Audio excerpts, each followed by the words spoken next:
नमस्कार, मैं हूं अंशिता। ये बात किसी को भी समझ नहीं आ रही है कि महाराष्ट्र में चल क्या रहा है या आगे क्या होने वाला है। एनसीपी टूट चुकी है, ये तो तय है, लेकिन एनसीपी किसकी है ये किसी को नहीं पता। शरद पवार के लिए जिस तरह से मुंबई में एक योद्धा काफी है के पोस्टर लगाए गए और जिस तरह से उन्होंने फ्रंट फुट में खेलने का ऐलान किया, वो इशारा कर रहा है कि एनसीपी के अंदर अभी बहुत सारे खेल खेले जाएंगे। अजीत पवार ने खुलकर कह दिया कि वो मुख्यमंत्री बनना चाहते हैं और शरद पवार इसकी राह में रोड़ा बने हुए थे, लेकिन इससे ज्यादा वो बर्दाश्त नहीं कर सकते। लेकिन इसके बाद शरद पवार ने जो कहा और किया, उसने अजीत पवार के खेमे में हड़कंप मचा दिया। कुछ लोग तुरंत कहने लगे कि साहेब, हम तो आपके साथ हैं, जब कहेंगे चले आएंगे। हमारी विचारधारा इनसे नहीं मिलती। मतलब अजीत पवार ने बगावत कर तो दी है, लेकिन इस बगावत को थामना उनके लिए अभी से मुश्किल होने लगा है। शरद पवार ने उन्हें चुनौती दे डाली है कि हिम्मत हो तो मेरी तस्वीर के बिना राजनीति करके दिखाओ। हालांकि कुछ लोगों का मानना है कि ये सब शरद पवार का ही रचा हुआ खेल है। वहीं कुछ लोग कह रहे हैं कि अजीत पवार की चाल है, कुछ इसे मोदी शाह की प्लानिंग बता रहे हैं, तो वहीं कुछ देवेंद्र फडणवीस का कमाल कह रहे हैं। लेकिन कोई नहीं समझ पा रहा है कि इस पूरे सियासी घटनाक्रम का सूत्रधार कौन है। लेकिन सबसे ज्यादा गौर करने वाली बात यह है कि चाल किसी की भी हो, चर्चा तो हर तरफ सिर्फ शरद पवार की ही हो रही है। सभी की नजरें उनके एक्शन पर हैं। यही नहीं, उनकी एक हुंकार ने अजीत पवार के खेमे में खलबली भी मचा दी है।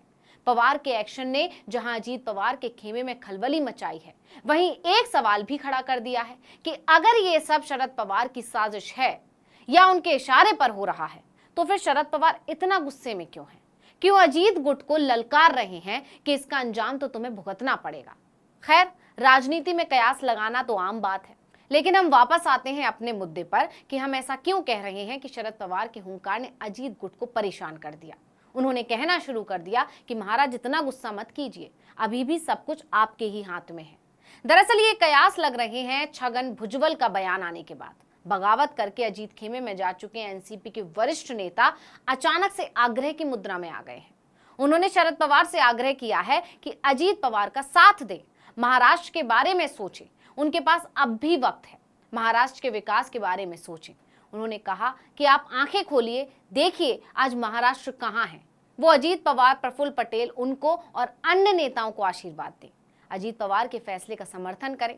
छगन भुजबल नहीं रुके। उन्होंने शरद पवार से आगे कहा कि आपके साथ कुछ ऐसे नेता भी हैं जो पार्टी को खत्म करना चाहते हैं, आप उन्हें हटा दें तो हम फिर से आपके साथ आ जाएंगे।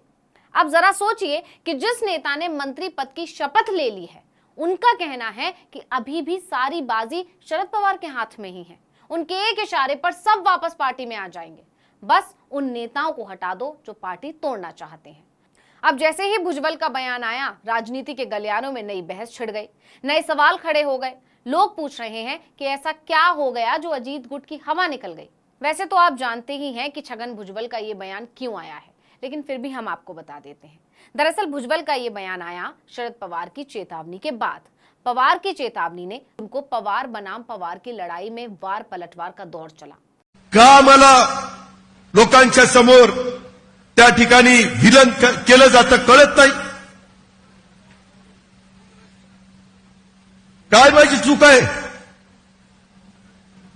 ह्या संदर्भामध्ये ह्या सगळ्या गोष्टी होत असताना आजही माझं ते दैवत आहे, आजही माझं ते श्रद्धास्थान आहे।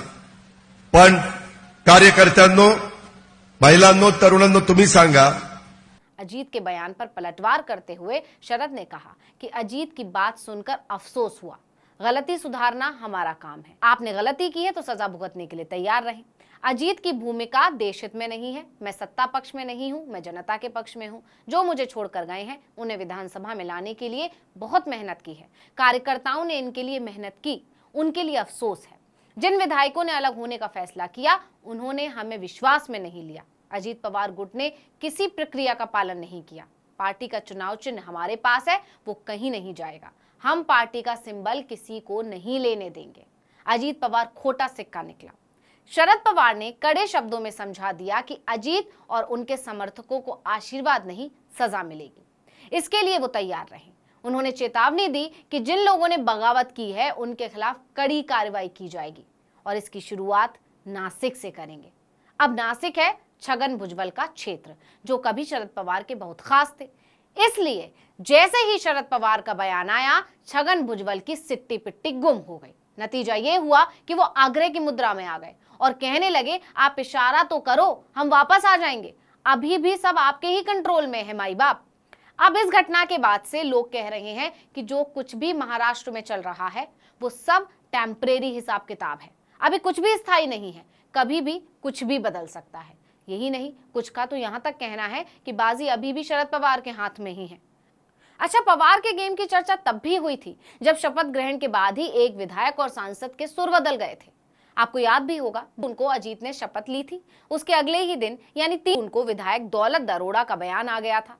उन्होंने कहा था कि एनसीपी पार्टी शरद पवार की है और इसलिए मैं शरद पवार के साथ हूं।